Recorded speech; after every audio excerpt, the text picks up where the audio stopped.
very special day for me. It is. It is, I gotta tell you. It's so funny. How amazing were these acts out here? I mean, that roller skating. I was just talking to them backstage, and I was like, did you see how gorgeous her legs are? Yes. And I told her husband, that's her husband, by the way, I was like, your body's all right, but look at her. I mean, are they amazing? Talk about the word trust. Trust. When Mark and I saw them 3 months ago, any other act that was brought to us was not suitable. Trust. Freedom. That's why we're here. We're gonna do big things, big things, big things. If you felt a different side of yourself this weekend, if you felt inside of you, then you would do something different this weekend. Let me hear from you.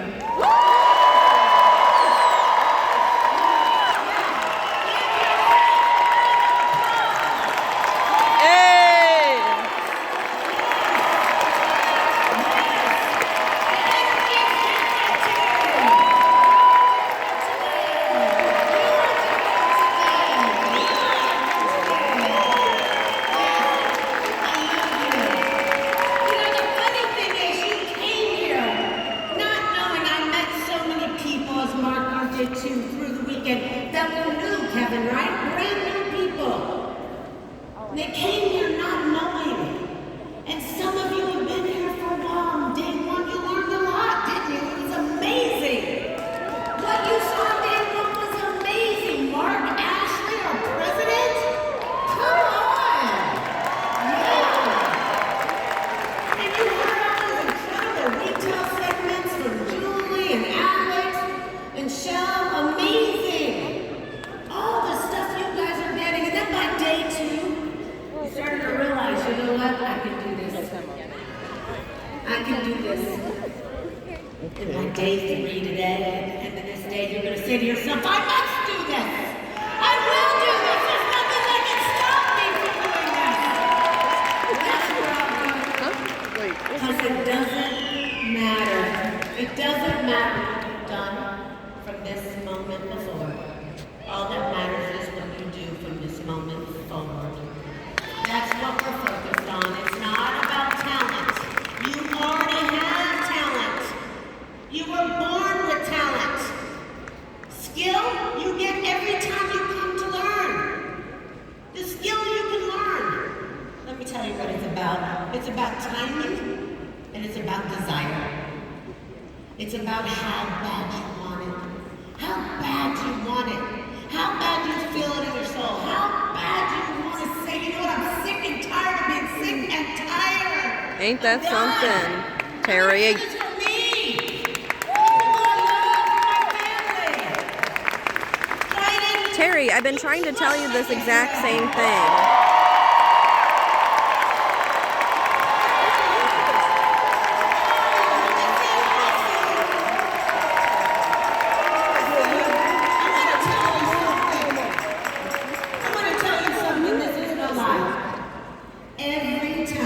Sorry.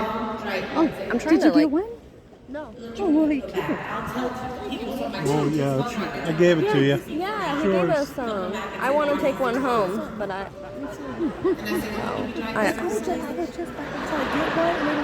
Right, we'll be speaking on Friday at 1 p.m. Thank you. Okay, I rather not though because I'm still learning. Learning. I'm still growing. And you know what? Let me tell you something. You are still learning and still growing, but you are everything. You moved me.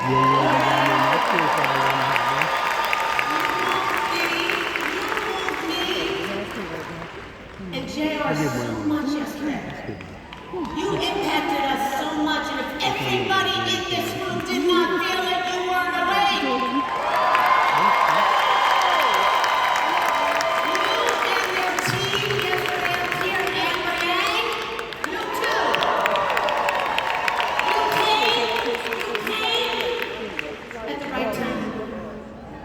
At the right time, the time we all need to hear. Thank you for that. We're grateful for you. Big time stuff. Big time stuff. Mark and I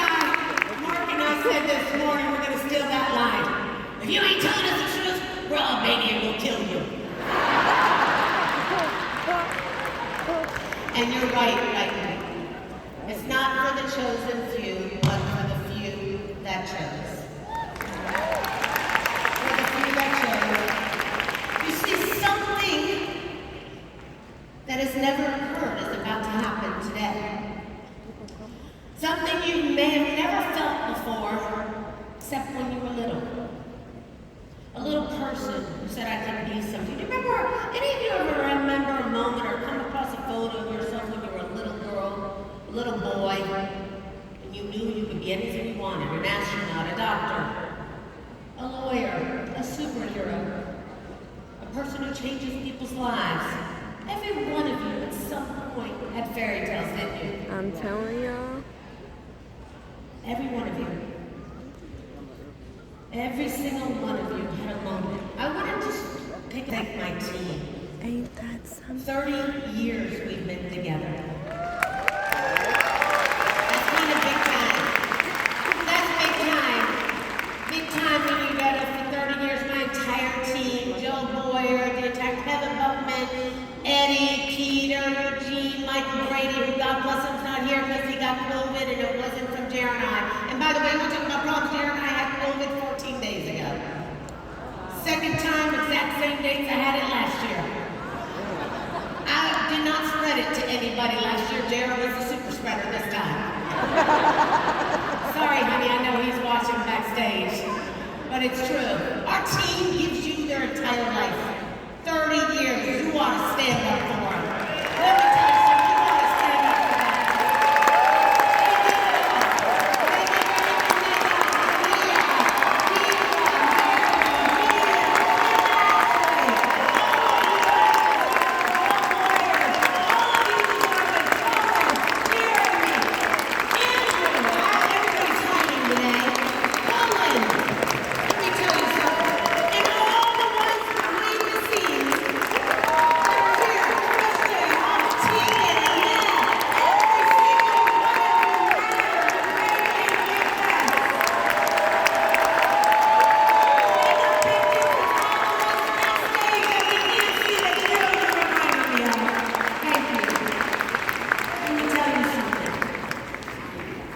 I'm trying to keep like sitting. Jared and I work really hard. I have like no The whole hands. team work really hard. There are days that are tough. These guys work behind the scenes nonstop.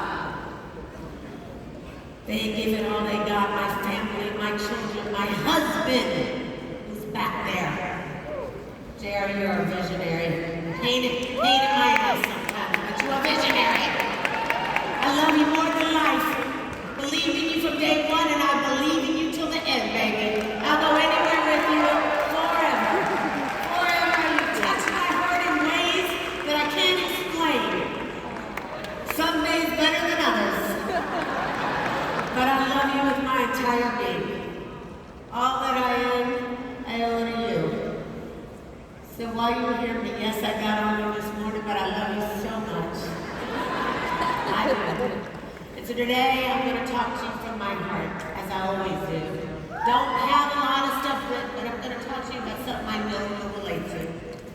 Something you'll understand very well. And I'm going to tell you, I'm actually not teaching you anything extraordinary today. Kevin Buckman will tell you it's something that we all have within us. I'm not going to teach you anything extraordinary, but I am going to remind you how extraordinary you are. I am going to remind you who you are. You see, today, I'm going to bring you back to life. I want to wake you up. I need to revive you. I need to defibrillate you. I need to get you going again.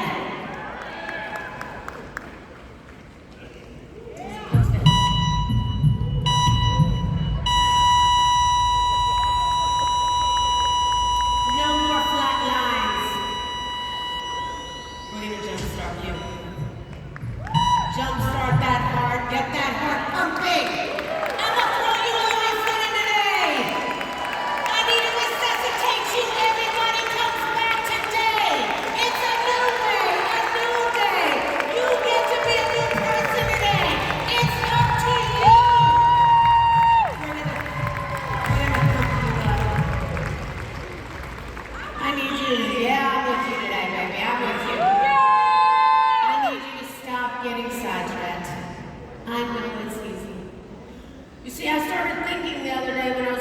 COVID-19. The phones are buzzing.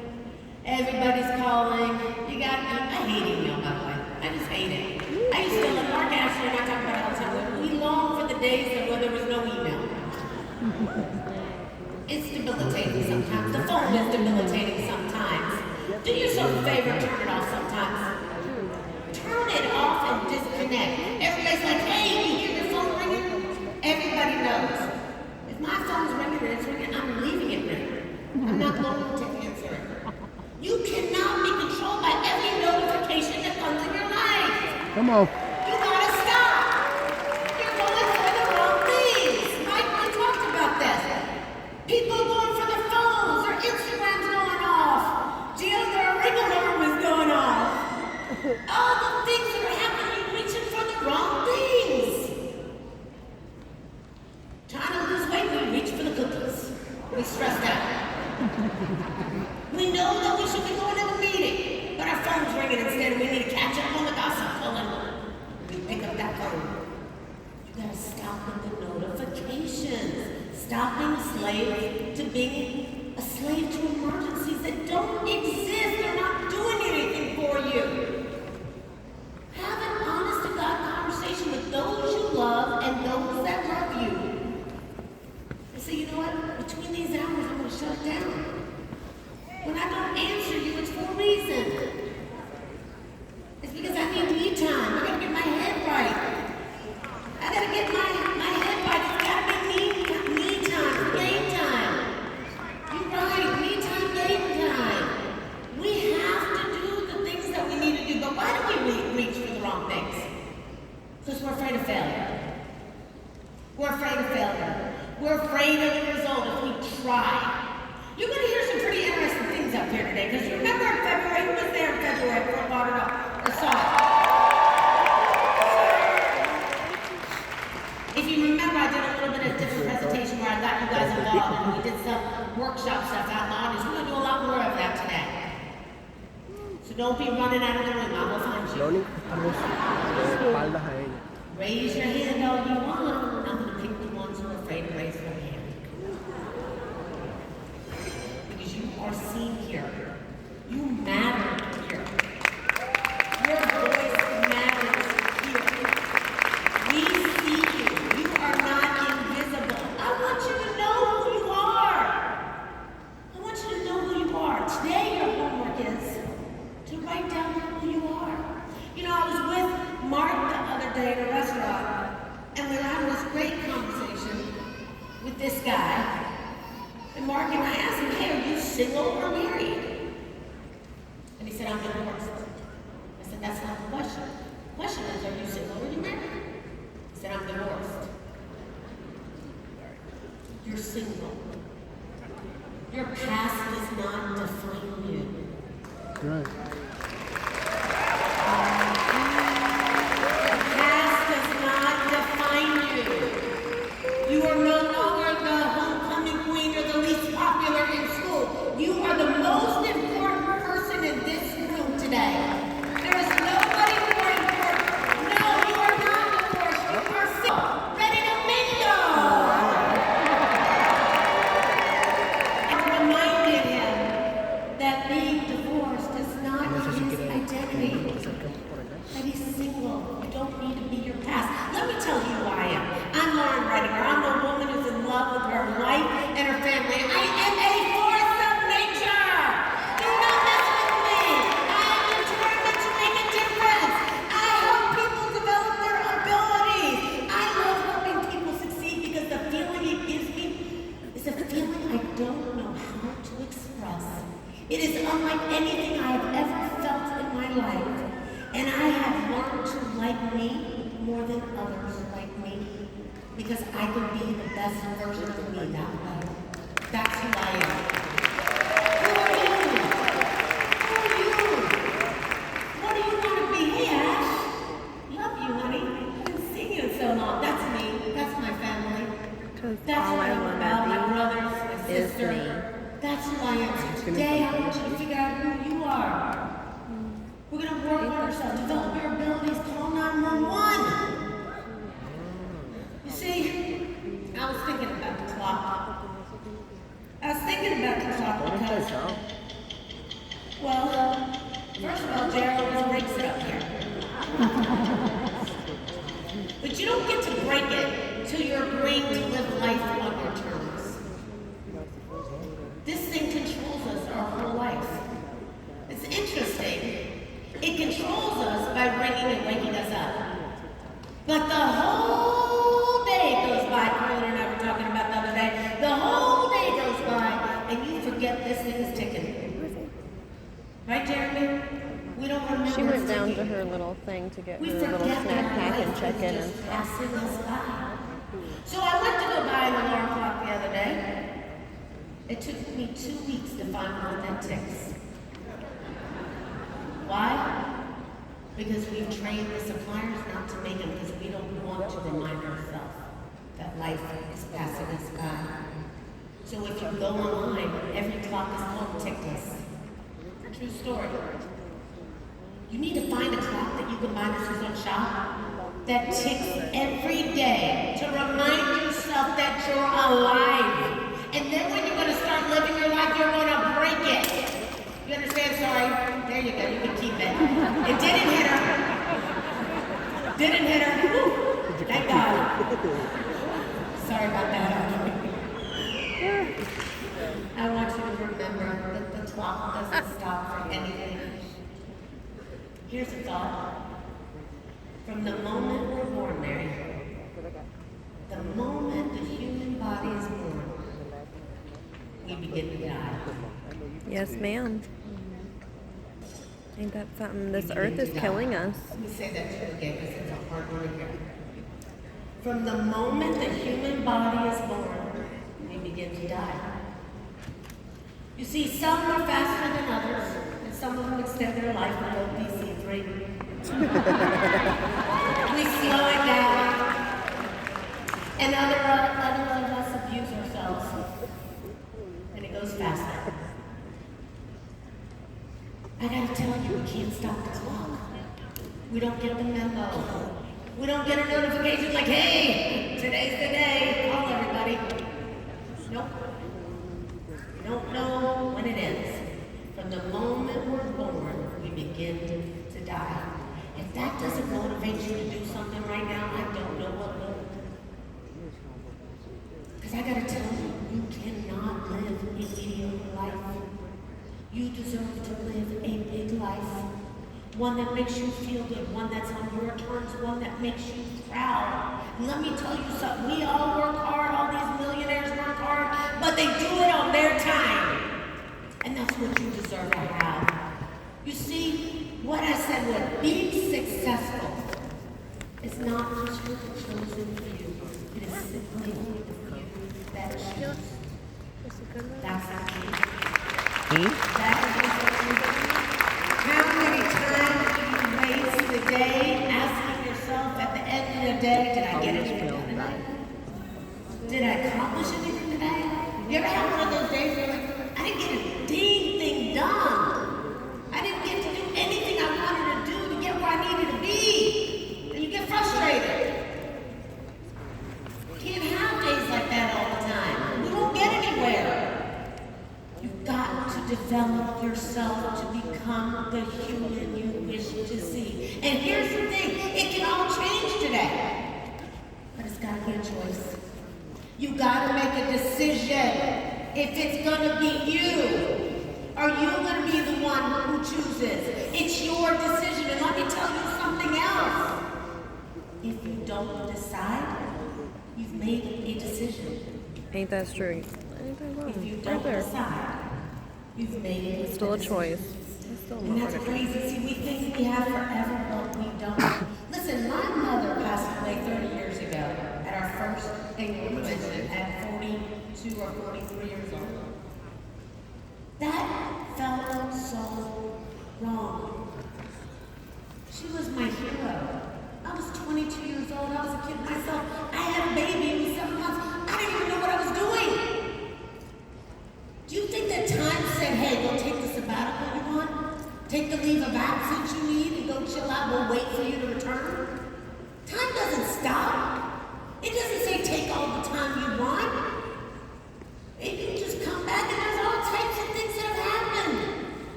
afraid to speak.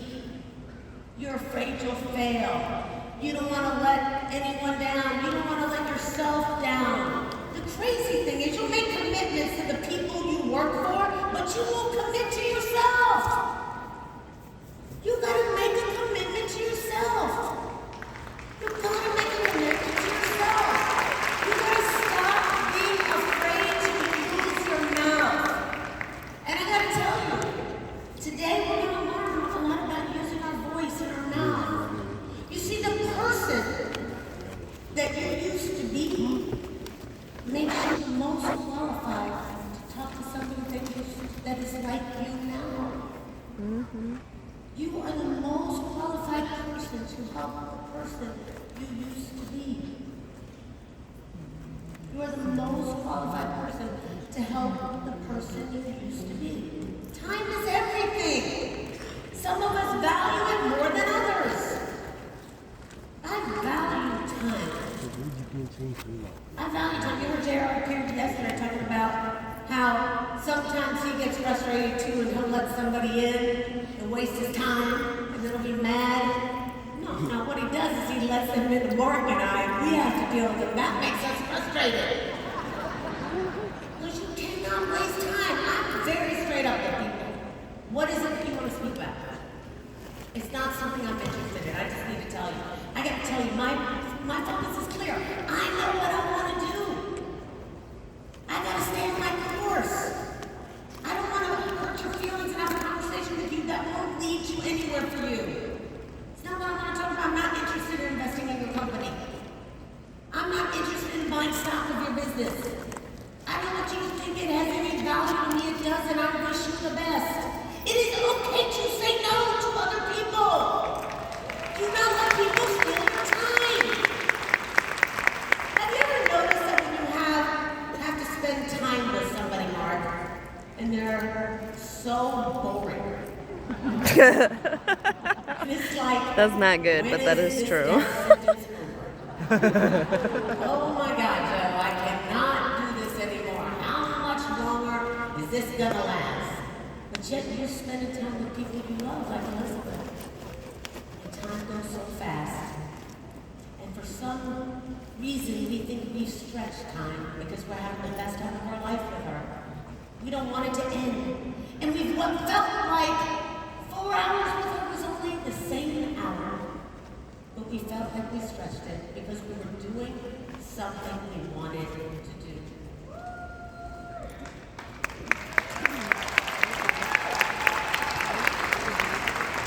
Seriously, you gotta think about that. Today I am so grateful that you put your time in my hands.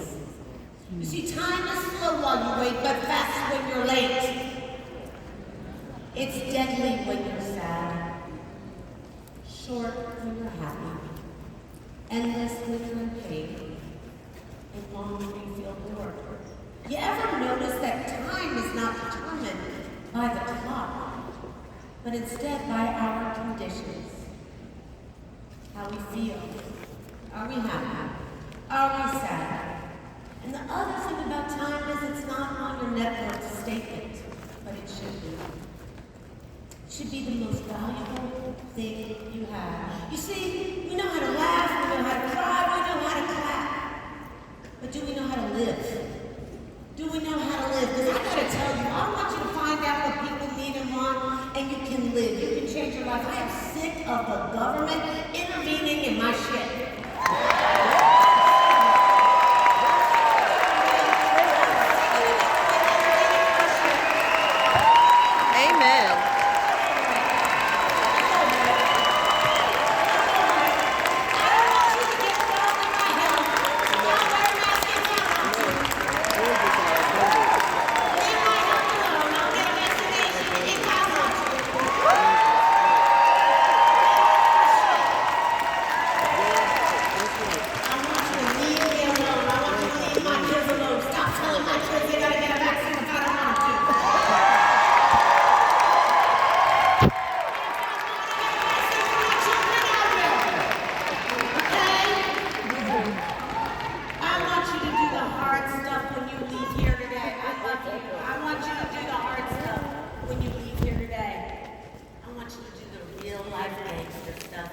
That's right. Fuck some That shit makes up. a difference in people's lives. That real life gangster stuff when you say I'm a maniac and I'll kill you. That type of stuff. That's what I want from you. I want you to be able to live your life when your parents are alive, if they're alive. I want you to be able to do things with your mom and dad that I didn't get to do with my mom and dad because they were robbed of a life too young. And while they're living, I want you to live. And if you don't have parents around right now, I want you to do it for your kids, for you. I want you to stop agonizing over fear. Fear is normal as long as it doesn't debilitate you. I think she's just videoing. You gotta stop running scared. I told you guys a story when Mark and I used to get off the bus stop at school, and I'll tell it to you again. When I used to get off the bus stop from school, I want you to be happy, healthy, wealthy, and everything. I was afraid. Me too. I was on the bus. I will. Always scared. Well, you already have a lot of those things, but I'm getting there. I was afraid, You're young. You have a lot of potential. at that bus stop every day to chase me. Yeah, we're gonna have to do a bunch of stuff. I'm recording her for Terry. It made me cry a few times because these are the same conversations I had with Terry, where she's saying, I still face big dogs. I face them because I need to overcome my fears. Okay, but listen, that big dog would little look at me, cake. and I'd be like, take a deep breath. Lunchtime, go there. They'll give you. Walk off that bus and I'd run like hell to get home. And every time I would run through the door, I'd try to get in fast. I'd close that door before that dog would get me. I knew it was going to attack me. I knew it. I was scared to death. I told my mom, Trina. my dad. Trina. My dad's solution wasn't legal, so we couldn't do anything that way. But I had to deal with it. And every day I'd get out of school and I'd fasten my backpack and I'd run. I was scared of that dog biting me. One day I was sick and tired of the dog. I was sick and tired of this dog controlling my day and my life, creating this fear in me that I was so scared of. So I picked up a rock from school before I got on the bus. I picked up the biggest rock I could find. I put it under my shirt. I got off that bus and when I saw that dog, I threw that rock right at that dog. And I ran like hell. And when I turned around, I saw the dog and picked up that rock. The same dog that I was scared of, and I noticed it never had any teeth. And I've been running scared my whole life from something that never had any teeth. I want you to stop running scared from things that don't have teeth.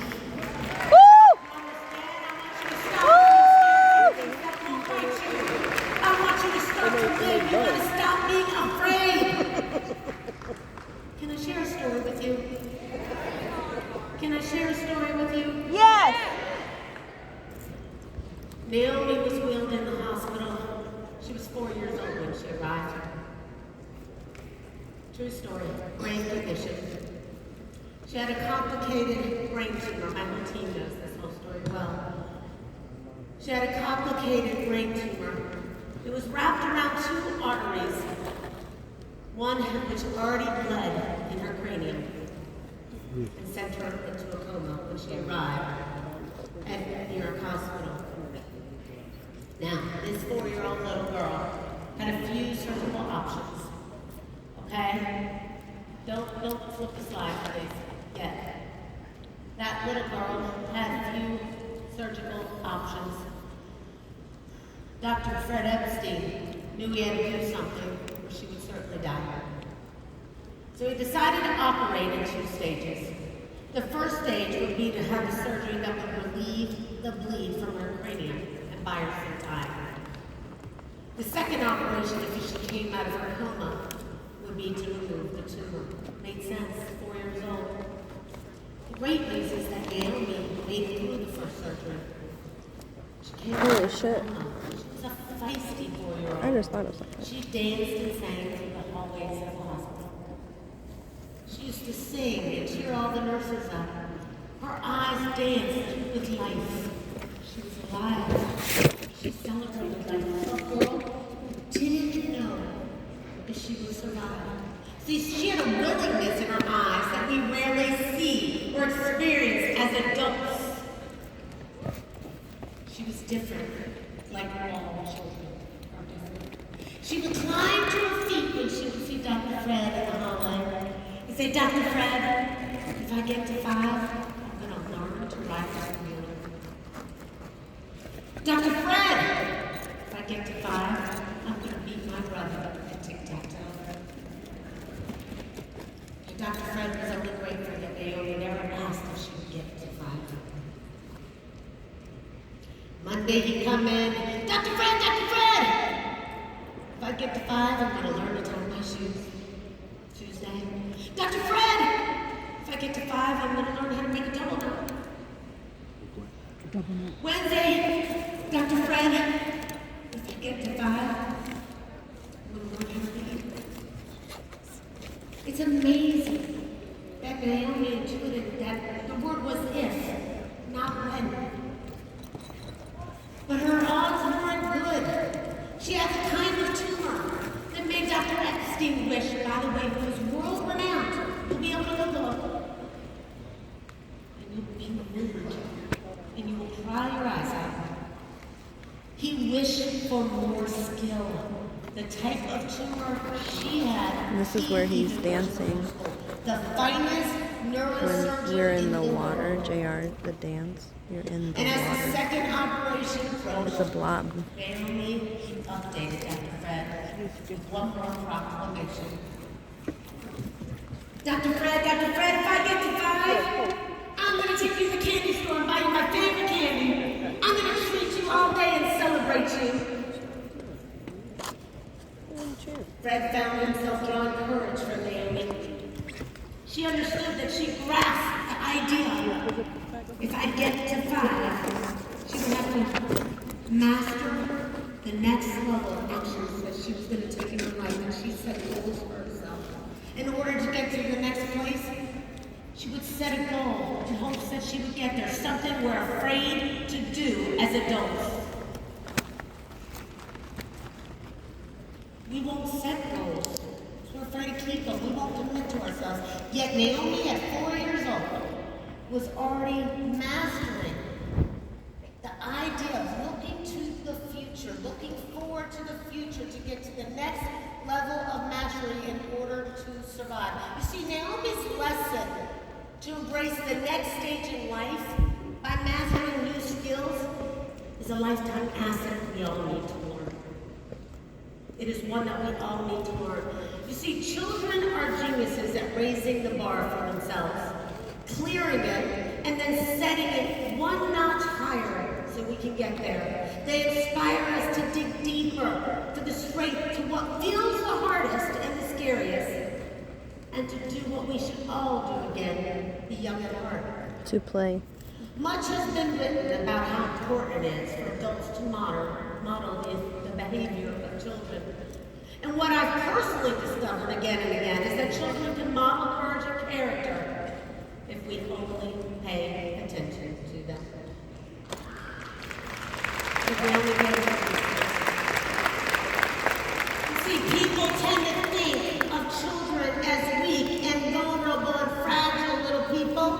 And I say they're different. I say they're little giants. Yes, they are. I say they're little giants. In my experience, their minds can expand to any reality.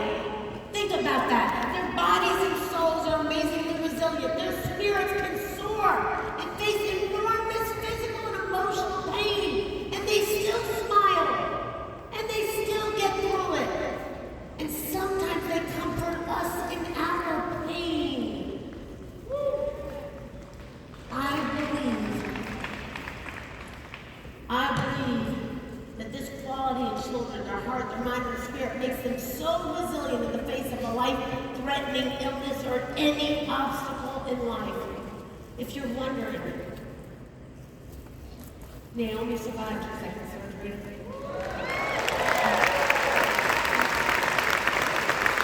She got to 5, and she never looked back. And here's a photo that I got from recently from her, where she got married. Can I show everybody that photo?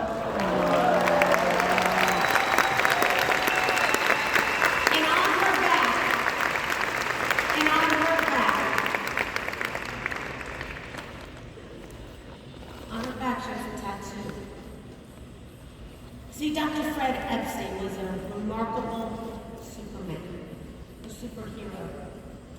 He was one that believed anything was possible. He was the doctor who would show up and operate with cowboy boots on. Yeah, I want that video. It was crazy. He wouldn't walk in the room and face you as adults. He would walk in the room and face your child. I want to download it. He would give her or him comfort or strength. Is it on the thing? The doctor would hope you never had a wish to meet, but if you met him, you wanted to be just like Fred. Fred had an accident on the JFK highway a few years back. He was hit by a car with a brain injury and killed. But one of his favorite quotes was, "I believe in fairy tales." And she tattooed that on her back in honor of Dr. Fred when she got married. You have to say it. There she was. After she survived her second surgery at 5 years old when she made it. And there she was when she got married. And he is truly life-changing. Dr. Fred Epstein wrote a very famous book called If I Get to 5, which became a bestseller in the New York Times. And it's a gift that our team has kept giving and giving year after year. We have passed that book on. You know, Fred said something that was interesting. I met him in JR in New York. He was a hero to me. I asked him if he would sign my book. I bought 100. I wanted to give them to people as gifts. Why? Because I wanted people to live again. I wanted people to become children again. He said to me, to be honest, Loren, I can't remember all the names and faces of the kids who got well and grew up. There was too many of them. But the ones who died, I still see in my dreams. And I felt his pain. He made an enormous difference for so many children. You see, it's a common wisdom that living in the moment is the best way to master time. But it's hard for adults to seize the day the way children do.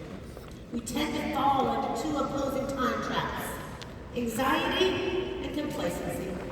That's what we do. You see, kids are fiercely alive. They have a way of showing us that there's something to celebrate in every moment at any time in life. Kids have a special gift, and guess what?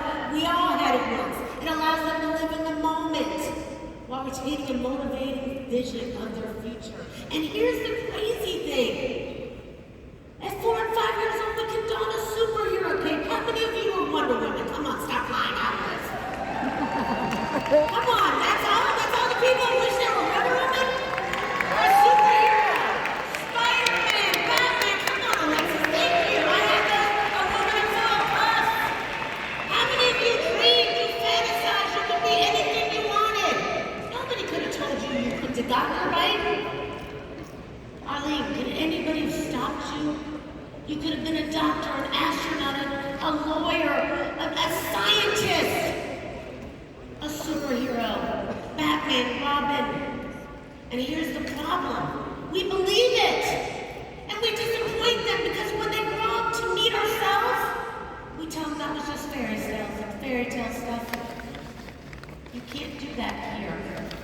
Sit back down. You can't make it. Those were things that they forgot to tell us that they lied to us about. We fantasized, we pretended that our parents forgot to tell us, or maybe they did tell us. But it wasn't possible.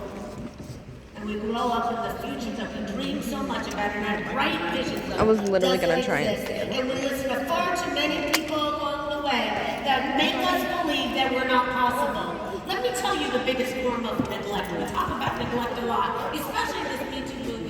It's all of it gets on my nerves. Okay? Because I'm my own person. I don't need to. I believe that everybody's equal.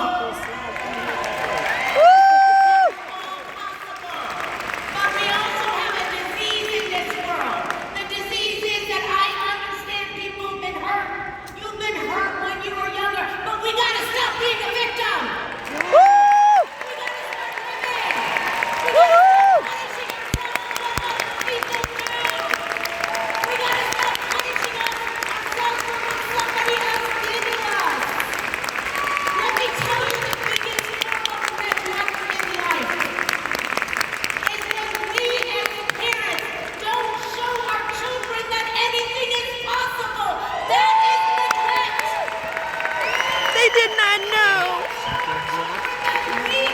never too late, girl.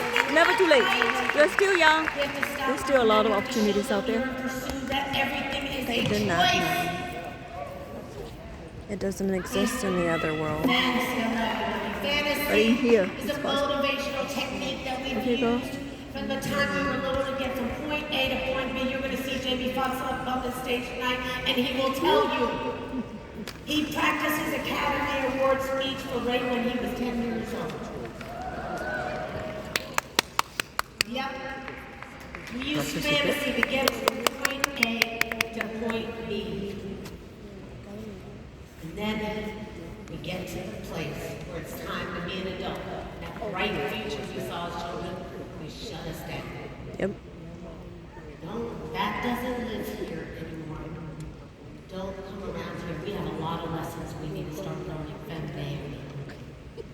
Naomi's taught me a lot in my life. And it's not just Naomi. If you get the book, you'll see there's many children like her. Matthew, who's a superhero every day during his 13 surgeries, who donned a cape, right, Kevin, to make it through the next one. They can migrate effortlessly between cowboys and Indians and princesses and evil witches.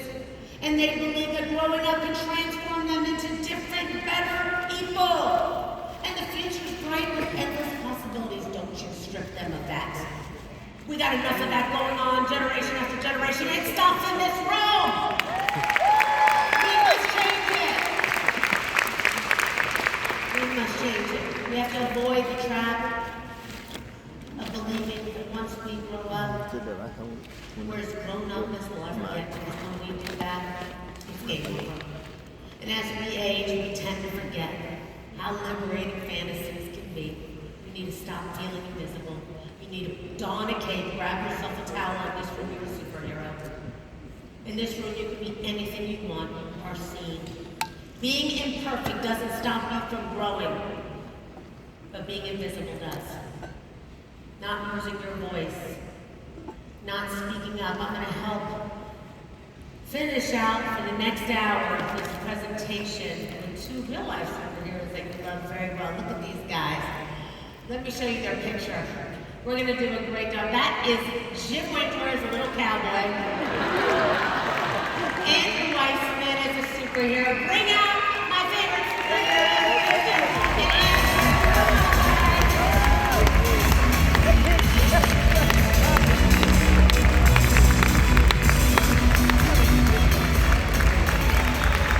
What a day, huh? What a day. What a day, right? You know if I get to 5 very well. I do. You know, Dr. Epstein was a superhero. He passed away in 2006. He was a one-of-a-kind human being, you know. And of course, if I get to 5, it teaches us lessons of character and courage. Wow. You think about the courage to do things that are the hardest, you know, to believe, you know, in things that you don't understand, and to love unconditionally, you know. And what lessons that the kids taught us. Did you meet somebody who knew Dr. Epstein? I did. I happened through a friend of mine. I met somebody who was a good friend of Dr. Epstein's, you know, and they created their own foundation, you know, that's connected to what he did, you know, with their kids and many other kids that have been impacted. So yes, you know, and I love what I don't know if you mentioned, you know, what Dr. Epstein did. They realized how he could really impact how kids taught him, right? They taught him. He only learned from children. It's interesting because you come across his eulogies that people eulogize him when the doctor in the hospital. They say, Fred didn't listen so much to adults because his whole life he believed he learned from children. And so what he did was, he took, instead of having all his diplomas and all the awards that recognize his achievements in his office, he took all that down, and he was a sports fan as well. So he had a Hank Aaron baseball bat. You know, he had different stuffed animals for children. You know, he changed his name on his front door instead of Dr. Fred Epstein. It was just Fred. You know, and what a special human being. You know, a real true superhero. He really was. He was an amazing person. You know, we've given that book out for years. Yeah. Yes, it's in the very good. I mean, a pediatric neurosurgeon. You know, and he world-renowned, operated on kids that had. Now we're going to talk a lot about children today. Yeah. Why? because we keep missing the message. It's all around us. We grew up dreaming and believing we could achieve anything. Look at those pictures of you guys as superheroes, right? Well, you know, kids think they can do anything, right? And it's a wonderful thing because when you're around little kids, that they're just, you know, they've got their swords, they've got their Yes. guns, they've got their princess outfits on, and they're having but they can do anything in the world. But when we grow and it's like it gets beaten out of us almost, you know. One of the things, Loren, I don't know if you mentioned it, but with Dr. Epstein, and I'd never heard about him until we started working on this. Most of his colleagues, I think you told me, didn't believe he would be a success as a doctor. That was a big one. Can you believe that? This guy was so incredible. They didn't believe in him. How many of you have people who have believed in you at some time? But he believed in himself, and he became the most famous. Yeah, I think the funny thing is they forgot to tell the patients he wouldn't be successful. Right? Because he proved everybody wrong, and that's true. And it all comes down to belief. It all comes down to belief in yourself. Now think about it for a moment. I want you to answer now. Can I get you guys to pay attention? Do I have your attention? PlayStation. Same thing.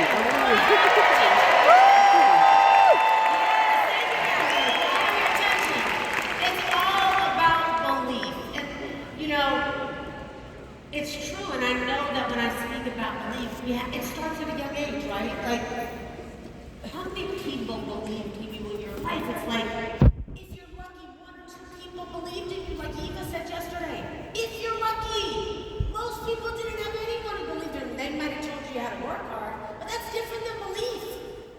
How many people told you you could be anything you want? How many people did that happen to you? You know, I'm sort of the exception.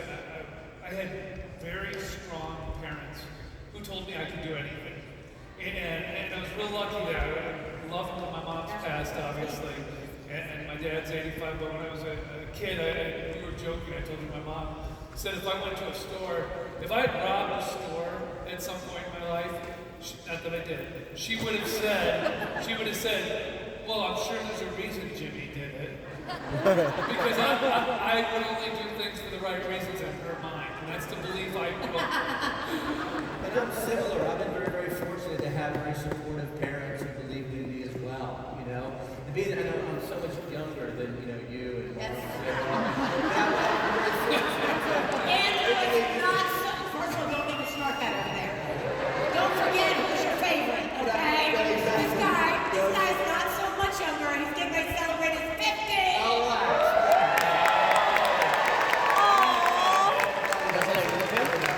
I was just going to say, you know, my parents, then of course I met you guys at a very young age. You guys believed in me as well. That's very fortunate in my life, similar to Jim. Had the kind of support system. But you are the exception. And I will tell you that, you know, it wasn't quite the same for mine and my brothers and my sisters' upbringing. My mother was an amazing human being, but she would tell us, oh my God, you're going to amount to everything. You're awesome, Loren. I think I was her favorite. But then Steve said she said the same thing to him, and then she said the same thing to Mark. But she would tell us we could be anything else. But my dad was far from that. And I love him, by the way. I just want to let you know, I love my dad. Even though he passed away at a young age, I love him because he gave me what he was given. And I didn't let him make me a victim. I'm not going to be a victim because he didn't make me feel loved by him. I loved myself. I learned to love myself at a young age. Amen. My family stood up for themselves. My dad was tough. He told me I will never amount to anything. I can hear him in my ear. You will never amount to anything, Loren. You need to stop pretending you're going to be anything special. You need to go get a job. This is what it's going to be like. You're never going to live in a big house. You're never going to have housekeepers. You're never going to be able to do something you want to do. Sorry, Dad. I wish you could see me now. But, and I love you. But he gave me what he could give me. It's what he was taught. It's all he knew. Right. I'll never forget. And Steve and Mark will tell you it's true. He woke me up one day at 18 years old. He said, hey, get dressed. We going. I said, where we going? You're going to be a flight attendant. I said, Dad, that's impossible because I don't like to fly. I'm like everybody. We both don't like to fly together or fly at all. But I do. I fly every single week. Because it's not going to affect me from living my life. Even though I don't like to fly, I still get up when I get on the plane.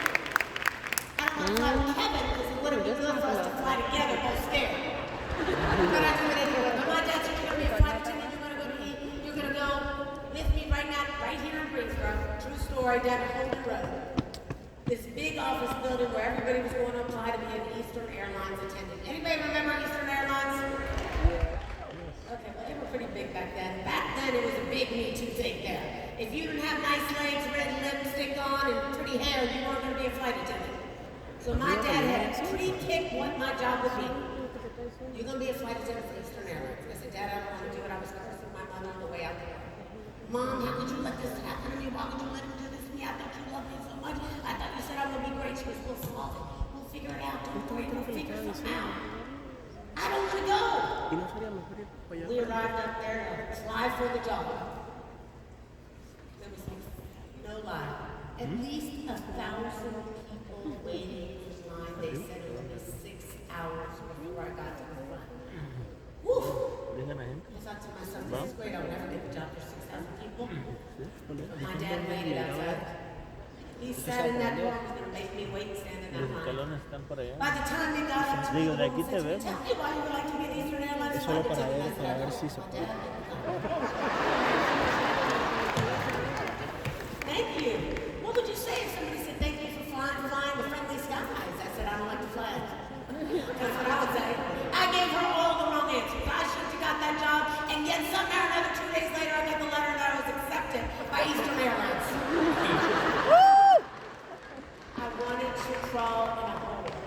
I did not want to do what I didn't want to do. I was not going to do what I didn't want to do.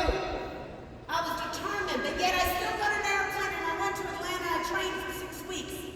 My dad said, this is going to be great, Loren. You're going to get $28,000 a year. You're going to work on 2 weeks, off 2 weeks. True story, right? On 2 weeks, off 2 weeks. I was like, I don't want to fly. I did the training. I came home. I met my husband 2 days later. Now, no, he didn't change anything when I met him, okay? Eastern Airlines was still happening according to my dad. And I thought to myself, I gotta get out of this. I can either, this is my moment. This is my moment. This is a breaking moment for me. I'm either gonna be the person I'm not meant to be, or I'm becoming what somebody else wants me to be. So I braved up the energy, braved up the courage and effort, and I was getting ready to have that conversation with my father about how I wasn't going to do Eastern and I couldn't take that job. And I met this guy a couple days ago and I was going to become an entrepreneur with him. But before I did that, I went to the mailbox and I had to pick up the mail and I was scared buying time. When I got to the mail, I received a letter. When I opened it up, it said Eastern Airlines has gone out of business.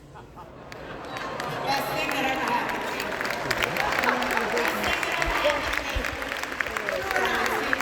Every bit of it's true.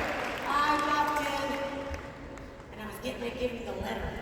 But when I opened it up again, I saw it said at the bottom, Loren Airlines is now taking over and will be hiring. I ripped that thing up so fast. I put it in the trash. I put the news on. I said, Dad, Eastern Airlines out of business and so am I. I'm done. I'm going to be what I want to be. And the point is you got to be who you want to be. So the question is, how many people believed in you? For me, it was only one back then. It was my mom. Yeah. And then I met my husband, but that took time. I believe in you. My husband believed in me. But for most people, we never have anybody believe in us, right? Let's find out how many people You have everything in you.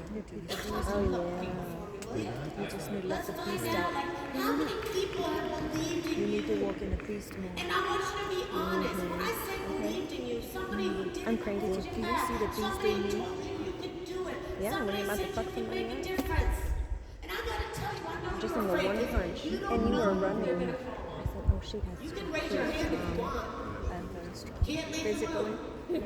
That's what I need. I need a I gotta tell you something. don't tell me what to do. Lightly guide me. We gotta start to If talk, I am right? the water, just put some stuff around wherever you need to because I just The don't. highest paid skill So in make the it world. happen, Does and I will anybody go know on. the highest paid skill in the Put world? some rocks on the side and be like, hey, don't go that way. No one will get this in your mouth. Oh, look at you, The Amy. You got baby. somebody there. My inside person Taylor is Loren. 2 3/4. Yeah. So I'm just old enough to to touch things. Okay. Okay. I'll teach the way that is perceived. Because I'm gonna have to teach my kids someday how to be a kid and a mom and a lady. Oh, you're also fortunate, like myself, like Jim. Look, you're gonna be a mom to the future baby of humanity. You have a very large meal in front of you. I hope you can eat it. I'm not going to eat it overnight. I'm going to take bites. Yeah, you better eat it all in one. Financial situation is, but whatever you're doing, you need to stop doing it because this is not what you're supposed to be doing, and I don't think you can make it. You didn't let that, you didn't absorb that negativity, right? That information. Not even a little. Good for you. That's right, baby. Look at you now. Good for you.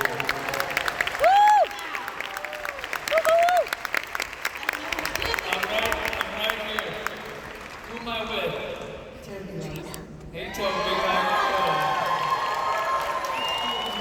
You got it. You want to stand up? Come on. You looked a little worried when I came over. Were you? We got you over here. We do. Did you have some people who believed in you when you were growing up? I'm kind of like Loren. I didn't have too many people, but I had a grandmother that really believed in me. She taught me how to make cookies, and she, talked about the importance of just having an imagination and being creative with Barbies. Oh, I love it. So Grandma was a big role model for you. Yeah. How about people who didn't believe in you? I had quite a few of those. I had a father that didn't believe in me. Basically, never encouraged me to do anything. He up and left when I was young, and that sort of stuff. But I didn't use that as an issue with my life because I wasn't a victim at all. That's right. You go, girl. Woohoo! You let nothing stop you. You got it. You're with the right people. Exactly. And a lot of people believe it or not. Thank you. I got Andrew back here. Thank you so much for that. That was beautiful. All right, we have somebody else we want to hear from. Sir, I see you're on your feet there.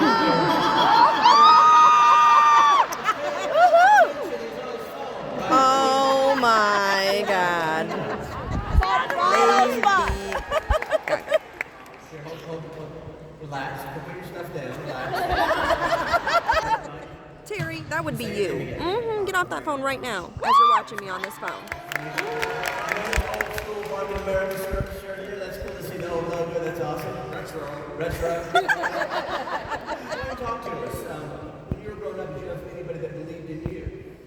My parents were tremendous support for me when I was growing up. Yeah. There were people that didn't believe in me, but I had tremendous support from my parents. How did you handle people that didn't believe in you? It was a struggle for me to do, but I kept forging through. That's the only thing to do, right? That allow them to, That's right. keep your progress. Right. No, you got to push through the next step, next day, and get to the next goal. That's right. Set a goal, stay right there. Good for you. Thank you. I'd like to know, is there anybody nearby Andrew or Jim that didn't have somebody believe in them and they're here anyway? Okay, Jim, where are you, right? I'm right over here. Go ahead, let's stand up. What's your name? Scott, Loren. Hey, Scott. Great to have you with us. Well, first off, I gotta say, when I growing up, I was blessed with parents that both backed me with everything I did, supported with me. But as time went growing on, as I got older, I could tell the normal friends didn't completely back you all the time. And I guess one thing I'm going through right now is my current employer does things like this is crazy. And says you're wasting money, which is actually giving me more reason to do this. Right. 35, Scott. We're a small business, and I just tell myself, when that business goes down, I'm going to be hiring leaders. I love that. You're taking negative to a positive. Thank you, Scott, for that. That's amazing. Taking everything I learned from my parents growing up to do what I want to do and don't care what anybody else says. Love it. Great. That's right, Scott. That's beautiful. All right, somebody here. What's your name? Shad. All right. Before I get to the people who didn't believe in me, like, I was raised by my grandmother. She passed away in 2017. That was my biggest charity. And that's my why, right? And I can name 1,000 people who always believed in me, but the most important thing, I didn't believe in myself. Right there. Come on. Trina, That guy is there. It was just like, Right there. now I realize, like, dang, I was the one holding me back. Yes. Yes.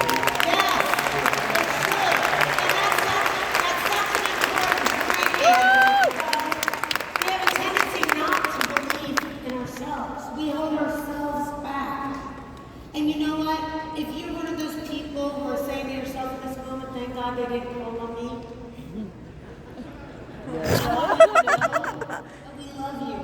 And even though somebody didn't believe in you, I understand how you feel. You are believed in here. Woo! You are.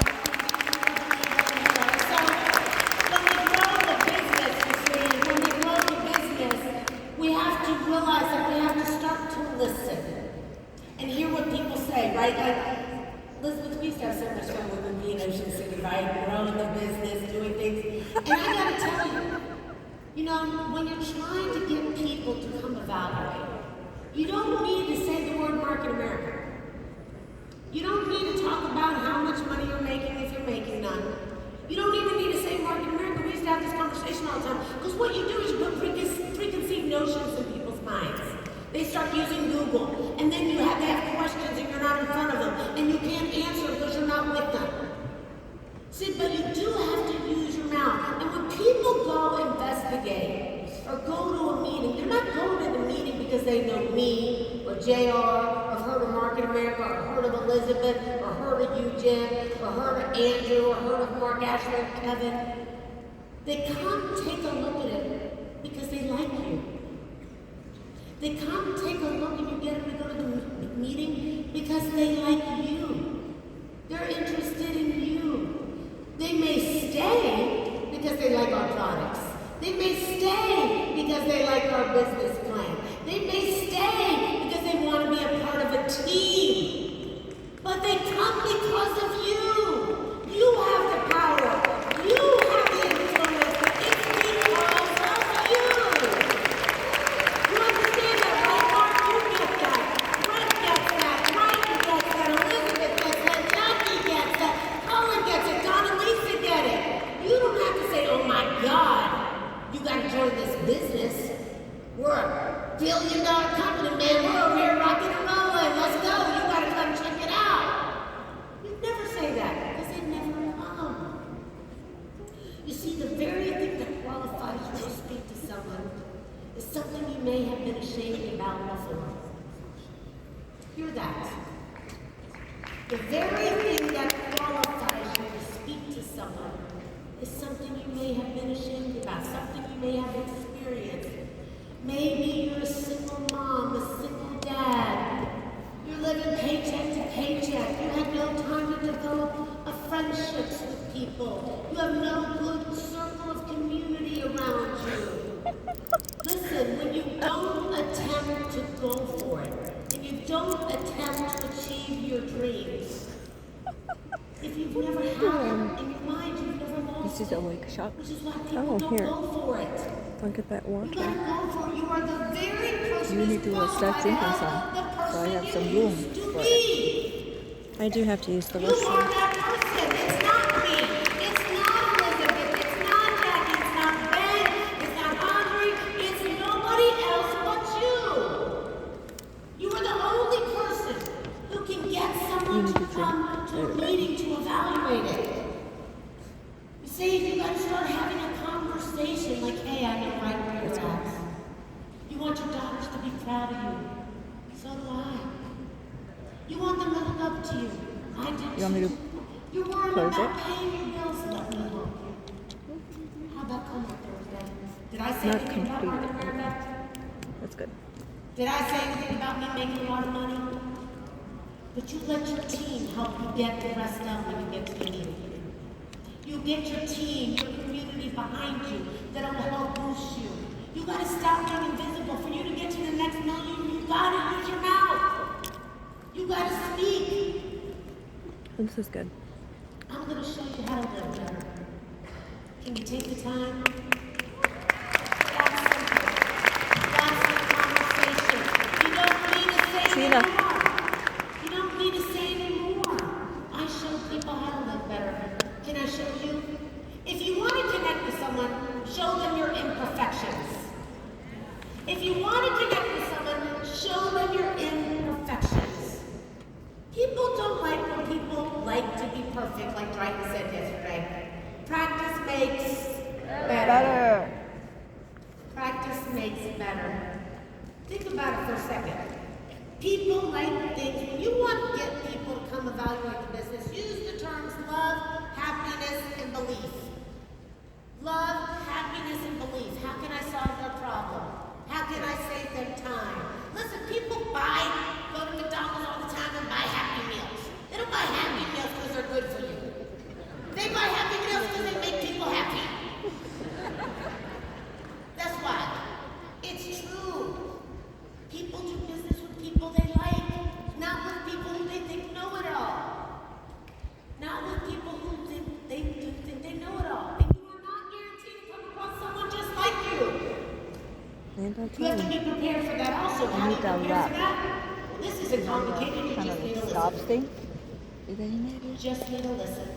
No, I have this blanket. You need to be authentic. So here's the thing. When you want to invite somebody to the Thursday night meeting, it's got to be as simple as this. Hey, I know you're looking for a better way. I know you've been wanting to be a part of the community. I hear you. Let me help you. Join me on Thursday. Join me on Thursday. I help develop people's abilities. Would you like me to help you? Simple. You don't need to talk about Market America. You don't need to talk about if you're making money or not making money. You're simply getting them to come take a look. And they're doing it because they like you, not because they like Elizabeth. They don't know her yet. They don't know me yet. They're doing it because they like you. So here's what we need you to do in this next question. We need you to bring yourself to the table. What happens? What do I get when I bring you to the table? What happens when I bring you to the table? You start getting little wins. You start showing up. You start saying little things that make a difference. And let me tell you something. Winning is more fun than fun is fun. Winning is more fun than fun is fun sometimes. Because winning feels great. It boosts our confidence. It makes us better. We grow. We grow. That's what happens. You've got to be yourself. You know, I read something the other day that I found inspiring and interesting. Tim Cook. Anybody know who Tim Cook is? Head of Apple. $1 trillion company. When Steve Jobs passed away, Mark, he said it was the loneliest he ever felt in his life. By an order of magnitude, this is a quote, it was one of those moments where you can be surrounded by people, yet you don't see them, hear them, or even feel them. But I can sense their expectations. They were expecting him to be somebody else, Steve Jobs. But when the dust settled, all he knew is that he had to be the best version of himself. Amen. That's what I need you to be. That is what I am doing.